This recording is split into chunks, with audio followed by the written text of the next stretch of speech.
Rahim. Assalamu alaikum. I am Muhammad Uwais Karni, IBA JES THM and USE teacher Alibinar. So today we are going to learn the fifth article of Islam, which is Hajj. And today the topic of our class is method of Umrah and Hajj. आज हम method को cover करेंगे और इंशाल्लाह ताला अपने next lecture के अंदर हम हज की जितनी भी डिटेल्स हैं उसके बारे में जानेंगे. सो चलते हैं आज के टॉपिक की तरफ. तो सबसे पहले you have to know that there are 3 types of हज. हज की 3 किस्में हैं, ठीक है जी. नंबर 1 है हज तमत्तु, परफॉर्मिंग उम्रा देन हज. उसके बाद है हज इफरात, परफॉर्मिंग हज ओनली.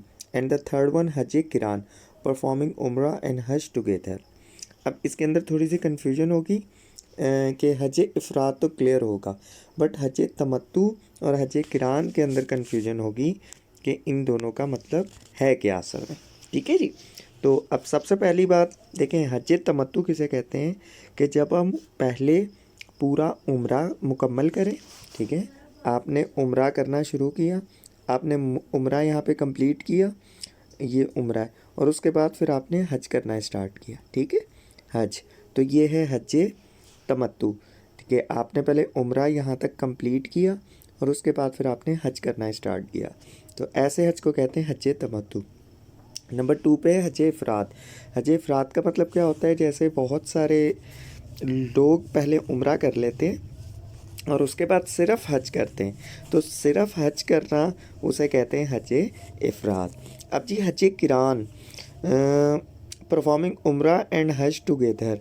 अब इसका मतलब क्या है, ये था हज तमत्तु. अब हज किरान को मैं आपको समझाने की कोशिश करता हूँ कि हज किरान का मतलब क्या होता है. हज किरान का मतलब ये होता है कि उम्रा और हज एक साथ ही स्टार्ट हो जाए. उम्रा और हज एक साथ स्टार्ट करना, ठीक है, अलग अलग नहीं, at the same time together करना, मतलब एक साथ ही करना, उसे कहते हैं हज किरान. और हज तमत्तु का मतलब जैसे उम्रा पहले कंप्लीट किया और उसके बाद आपने हज स्टार्ट किया. तो पहले उम्रा मुकम्मल करने के बाद हज स्टार्ट करें तो वो हो जाता है हज तमत्तु, और सिर्फ आप हज करें तो वो हो जाता है हज इफराद. और अगर आप उम्रा और हज एक साथ स्टार्ट करें, ये स्टार्ट भी एक साथ होंगे और ख़त्म भी एक साथ ही होंगे, तो ऐसे हज को कहते हैं हज किरान. तो देर आर 3 टाइप्स ऑफ हज. Hopefully it will be clear to all of it has clear to all of you. अब हम आगे पढ़ते हैं मेथड्स ऑफ परफॉर्मिंग हज. That what is the method of हज. हज किस तरह किया जाता है. तो पॉइंट, सबसे पहले पॉइंट्स ऑफ एंट्री होती है जिसे हम कहते हैं तलबिया. ठीक है, मवाक़ीत, पॉइंट ऑफ एंट्री, मतलब पॉइंट ऑफ एंट्री आपकी कहीं से भी हो सकती है. वैसे तो मक्का के बाहर एक जगह है, वहाँ से आपकी एंट्री होती है. ठीक है, वहाँ पे आपको गुस्ल करना होता है और उसके बाद एहराम बांध के फिर एंट्री करनी होती है. बट आजकल के दौर के अंदर इस तरह नहीं होता. क्या होता है जी, हमारे पास हम लोग एयरपोर्ट्स के ऊपर ही अपना एहराम बांधते हैं, वज़ू करके एहराम बांधते हैं, 2 रकात नफल पढ़ते हैं और फिर हमारी डायरेक्ट एंट्री खाना काबा के अंदर होती है. बट पुराने दौर के अंदर इस तरह नहीं होता था. मक्का से बाहर एक मकाम के ऊपर वहाँ पे गुस्ल करके 2 रकात पढ़ के और एहराम बांध के फिर जो है एंट्री की जाती थी खाना काबा के अंदर. तो ये है जी पॉइंट्स ऑफ एंट्री जिसे हम कहते हैं तलबिया. उसके बाद जी क्या करते हैं, तवाफ़ शुरू किया जाता है. ठीक है, तवाफ़ शुरू कहाँ से होता है जी, हिजर अस्वद जिस कॉर्नर के ऊपर है वहाँ से तवाफ़ को स्टार्ट किया जाता है. तो जी कब, जब आप 2 रकात पढ़ लेते हैं, पहले आप पॉइंट ऑफ एंट्री होती है, उसके बाद आफ्टर परफॉर्मिंग 2 रकात्स. ठीक है, 2 रकात पढ़ने के बाद फिर आप तवाफ़ शुरू करते हैं. तो तवाफ़ आप हिजर अस्वद से करते हैं और कितने चक्कर होते हैं, टोटल 7 चक्कर होते हैं. और एक चक्कर को हम कहते हैं शूत. एक चक्कर को हम क्या कहते हैं, शूत कहते हैं. ठीक है जी, आगे चलते हैं. उसके बाद होती है साई. व्हाट इज़ साई. साई है रनिंग बिटवीन सफ़ा एंड मरवा 7 टाइम्स, मतलब सफ़ा और मरवा के दरमियान 7 दफ़ा भागने को क्या कहते हैं, साई कहते हैं.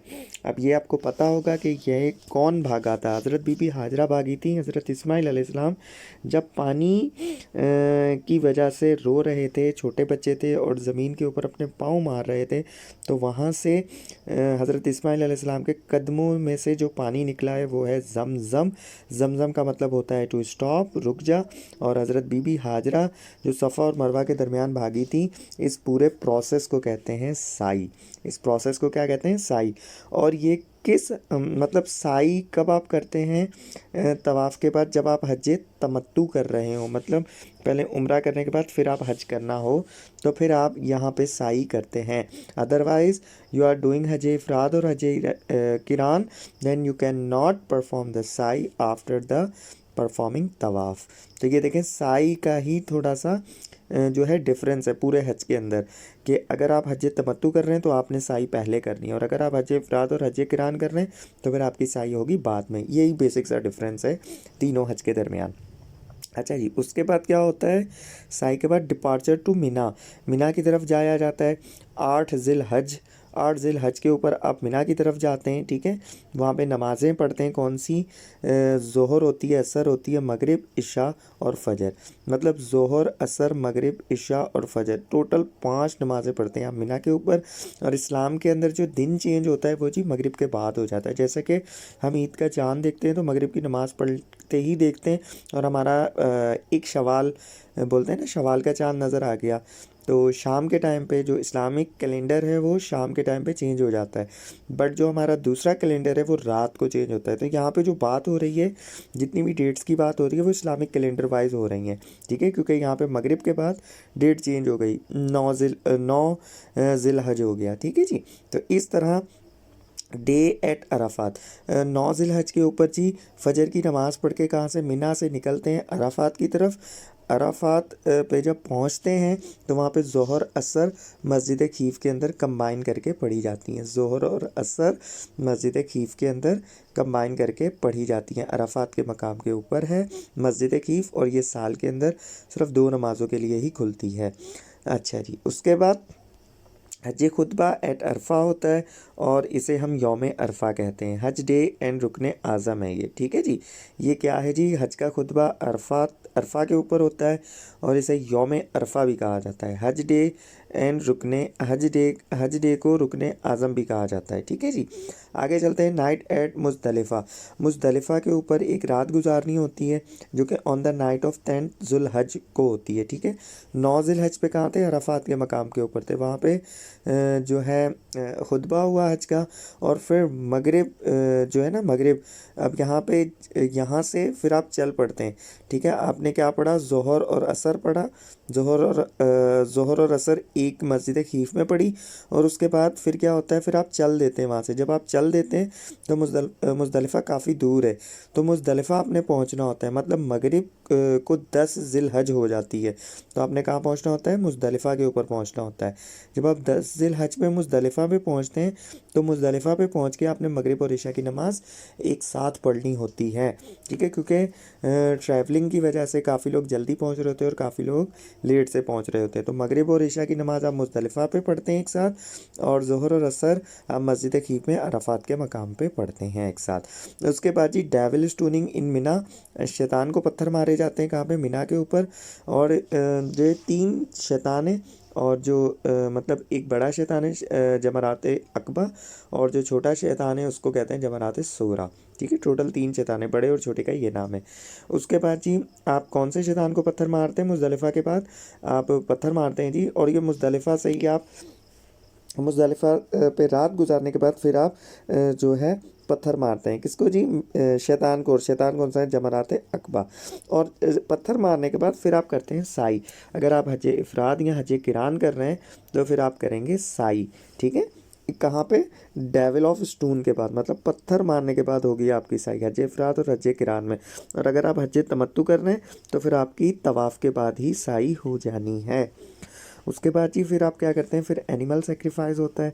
एनिमल सेक्रीफाइस करने के बाद फिर हेयर ट्रिम्स होते हैं, और आप जो है एहराम को उतार देते हैं, जैसे एहराम इफ़ादजा कहते हैं। एहराम का मतलब क्या होता है? वाइट क्लॉथ होता है, ठीक है, प्योर क्लॉथ नहीं होता, ठीक है। एहराम का मतलब क्या होता है? White cloth. अच्छा, उसके बाद आप रिटर्न टू काबा आते हैं फॉर तवाफ़ के लिए। उसके बाद फिर आप शैतान को पत्थर मारते हैं, जो 2 शैतान रह जाते हैं उनको फिर आप पत्थर मारते हैं, ठीक है जी। उसके बाद फिर लास्ट के अंदर शैतान को पत्थर मारने के बाद फिर आपका आता है फेयरवेल तवाफ़। तो इस तरह आपका हज जो हो गया, हज आपका पूरा हो गया और ये पूरा हज का मेथड था। अब हम आगे पढ़ते हैं कि उम्रा किस तरह किया जाता है। ठीक है, उम्रा के तरीका क्या है और उम्रा के अंदर कौन कौन सी चीज़ें हम करते हैं। तो जी उम्रा क्या है, मीकात, जो मैं आपको बता रहा था कि जी खाना काबा से बाहर जो एक जगह है जहाँ पे गुस्ल करना होता है और एहराम बांधना होता है, वो होते हैं जी मीकात का मकाम है। ठीक है, खाना काबा से बाहर एक जगह है जिसे हम कहते हैं मीकात। तो मीकात के ऊपर आप मीकात पे पहुँचते हैं और फिर आप क्या करते हैं जी, गुस्ल करते हैं। आप क्या करते हैं जी, गुस्ल करते हैं। गुस्ल करने के बाद जो है जो मर्द हजरात हैं वो सिर्फ परफ्यूम यूज़ कर सकते हैं। द फेमिनिन और the womens are not allowed to use the perfume. उसके बाद जी पुट एहराम, देखें एहराम का मतलब क्या है जी, वाइट क्लॉथ, जैसे कि प्योर क्लॉथ नहीं है, जो मैंने आपको पहले ही बताया था। And women covered except for her face and hands, और जो औरतें हैं उन्होंने अपना चेहरा और हाथ नहीं छुपाने होते। कहाँ पे जी, जब वो एहराम बांध लेती हैं। तो अब इस पॉइंट के ऊपर बहुत सारे लोग क्रिटिसाइज़ करते हैं कि मुसलमान वैसे पर्दा बहुत करते हैं बट वहाँ पे पर्दा नहीं किया जाता। तो जी इसका सिंपल सा जवाब ये है कि it is the order of our God and we have to follow the orders what the God reveal through the prophet peace be upon him. ठीक है जी, तो हमें क्या है जी, हमें अल्लाह पाक का जो ऑर्डर है, हुक्म है, उसको मानना है। तो अल्लाह पाक ने हमें हुक्म दिया है, इस वजह से हम वहाँ पे ये जो है औरतें अपना मुंह और हाथ नहीं ढकती। उसके बाद जी क्या करते हैं, से विद इंटेंशन लब्बैक अल्लाहुम्मा लब्बैक।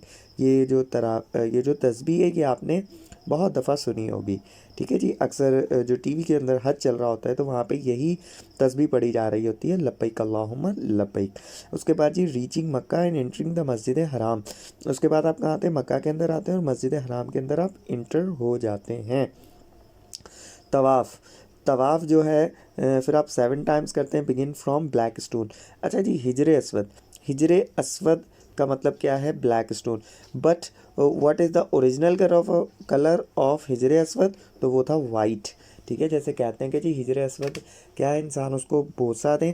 अगर इंसान हिजर अस्वद को बोसा देता है तो उसको कहते हैं इस्तिलाम। इस प्रोसेस को क्या कहते हैं, इस्तिलाम। अगर इंसान हिजर अस्वद को बोसा देता है तो इस प्रोसेस को इस्तिलाम कहते हैं, जो कि टेस्टों के अंदर ख़ास तौर पे आता है। और जी मैं हिजर अस्वद की बात कर रहा था कि what is the original colour of हिजर अस्वद, तो हिजर अस्वद का ओरिजिनल कलर है white. But what is the meaning of हिजर अस्वद, ब्लैक स्टोन। तो जो इंसान है जब इस्तिलाम करता है तो उसके जितने भी गुनाह होते हैं वो जी हिजर अस्वद उसको चूस लेता है और वो गुनाहों की वजह से उसका रंग अब काला हो चुका है। अच्छा, यहाँ पे एक और मैं आपको पॉइंट क्लियर कर दूँ कि वो कौन से गुनाह माफ़ होते हैं। ठीक है जी, जो हिजर अस्वद को इस्लाम करते हैं, जब चूमते हैं तो कौन से गुनाह माफ़ होते हैं। आपको पता है कि इस्लाम के अंदर there are 2 types of right. एक है हुकूकुल्लाह, ठीक है, कौन से हैं, अल्लाह के हुकूक, और दूसरा है हुकूक, हुकूक, ठीक है, हुकूकुल इबाद। तो जब आप हिजर अस्वद चूमते हैं तो आपके हुकूकुल्लाह माफ़ होते हैं सिर्फ। ठीक है, हुकूकुल इबाद नहीं माफ़ होते। मिसाल के तौर पे आपने चोरी की है 10 लाख रुपए की, या किसी के साथ ज़्यादती की है, किसी की जगह के ऊपर कब्ज़ा कर लिया और जाके जी आप हज कर लेते हैं और कहते हैं जी कि मेरे सारे गुनाह माफ़ हो गए, अब जी जो भी मैंने ज़्यादतियाँ की थी वो सारी तो माफ़ हो गई। बट ऐसा नहीं है, ये एक मिसकंसेप्शन है जो हमारे पास लोगों के अंदर पाया जाता है। तो ये पॉइंट है और बिल्कुल एक ऐसा पॉइंट बन के आया है जहाँ पे मुझे ये आप लोगों को बताने की ज़रूरत थी। That's why I am defining और एक्सप्लेनिंग दिस कॉन्सेप्ट कि जी जो माफ़ होते हैं वो हुकूकुल्लाह होते हैं, हुकूकुल इबाद नहीं होते, वो बंदा ही माफ़ करेगा क़यामत वाले दिन। तो काइंडली इस पॉइंट को अपने जहन में रखिए। उसके बाद जी प्रे 2 रकात बिहाइंड मकाम इब्राहिम। मकाम इब्राहिम आपने देखा होगा, एक मकाम है गोल्डन कलर का जहाँ पे जो है जाली लगी हुई है। ठीक है, तो वो है मकाम इब्राहिम। उसके बाद जी मकाम इब्राहिम के बाद आप 2 रकात पढ़ते हैं, उसके बाद आप करते हैं साई। साई आपको पता है, सफ़ा और मरवा के दरमियान 7 दफ़ा भागना, उसे कहते हैं साई। और उसके बाद आप अपने शॉर्टनिंग हेयर कर लेते हैं और ये आपका उम्रा हो गया कंप्लीट। तो होपफुली जी आपको जो मेथड है, मेथड हज का और उम्रा का मिल गया होगा। ये आप सर्च करें, जगहों पे देखें, आपको बड़ी मुश्किल से ये इस तरह पूरा मेथड मिलेगा। किसी भी जगह पे कहीं पे भी इस तरह का आपको मेथड नहीं मिलना। मैंने भी ये जो वीडियो बनाया है बहुत मेहनत के साथ, और ये सारे पॉइंट्स वन बाय वन करके मैंने कलेक्ट किए हैं, और फिर मैंने ये बाकायदा जो हमारे उल्मा हैं उनसे कंफर्म करके ये मैंने तरीका आप लोगों के सामने रखा है कि ये चीज़ें आगे पीछे ना हो जाए। तो होपफुली जी आपके लिए ये आज की वीडियो बहुत इन्फॉर्मेटिव हुई होगी। If you have any question you can ask me. अपना ख्याल रखिएगा, इंशाअल्लाह ताला फिर मिलेंगे नेक्स्ट टॉपिक के साथ। तब तक के लिए खुदा हाफिज़।